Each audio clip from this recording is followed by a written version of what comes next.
അവരുടെ ഫീലിങ്സ് എന്താ വെച്ചാൽ അവർക്ക് റീകൺസൈൽ ചെയ്യണം. അവർക്ക് ഈ സിറ്റുവേഷനിൽ റീകൺസിലിയേഷൻ ഇല്ലാച്ചാലും ഒരു ഫ്രണ്ട്ഷിപ്പായിട്ട് കണ്ടിന്യൂ ചെയ്യണം എന്നുണ്ടാവും. കുറെ പ്രാക്ടിക്കലാണ് അവരുടെ മനസ്സ്. ഇപ്പോൾ പറഞ്ഞാൽ അവർ ഇപ്പോൾ ഇമോഷണലി ആയിട്ടല്ല മനസ്സിൽ കാര്യങ്ങൾ ഓർക്കണത്. പറഞ്ഞാൽ കുറെ പ്രാക്ടിക്കലായിട്ടാണ് ഡിസിഷൻസ്, തീരുമാനങ്ങൾ എടുക്കാൻ പോണേ. നിങ്ങളുടെ ഇന്റൻഷൻ ഇവിടെ 3 അപ്പൊ നിങ്ങൾ ആക്ച്വലി കൺഫ്യൂസ്ഡ് ആണ്. നിങ്ങൾക്ക് അറിയില്ല എന്താ വേണ്ടെന്ന്.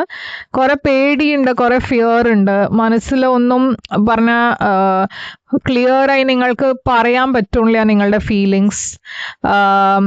നിങ്ങൾക്കൊരു പേടിയും ഉണ്ട് ഈ സിറ്റുവേഷൻ വർക്കൗട്ട് ആവുമോ എന്ന്. അപ്പോൾ നിങ്ങൾ രണ്ടാളുടെ ഇടയ്ക്ക് ഫ്യൂച്ചറിലും ഞാൻ എന്തെങ്കിലും ഒരു കമ്മ്യൂണിക്കേഷൻ ഉണ്ടായാലും നിങ്ങൾ കുറെ സൂക്ഷിച്ചിട്ടാണ് ഈ പേഴ്സന്റെ കൂടെ കമ്മ്യൂണിക്കേറ്റ് ചെയ്യണത്. എന്താ വെച്ചാൽ നിങ്ങൾക്ക് ഇങ്ങനെ ഒരു പറഞ്ഞ മാതിരി ഒരു ഷുവർ അല്ല എന്താ വേണ്ടതെന്ന്. കുറെ പാഷൻ